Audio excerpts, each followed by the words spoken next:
Do a cold start on this Ramcharger. It's been sitting here all winter. I just had to change a tire on it. I had brand new BF Goodrich tires on there and one of them was flat, so I just changed this tire. I just thought I'd do a cold start on it. Wow, it's cold, and it's cold, believe me. It hasn't been around for quite a while. So I just squirted a little gas down the carb. It should start right up.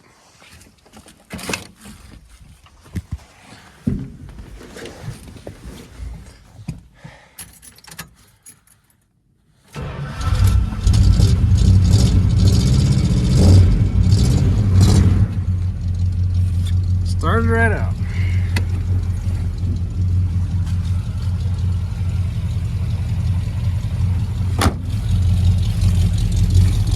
Probably about 30 degrees here today.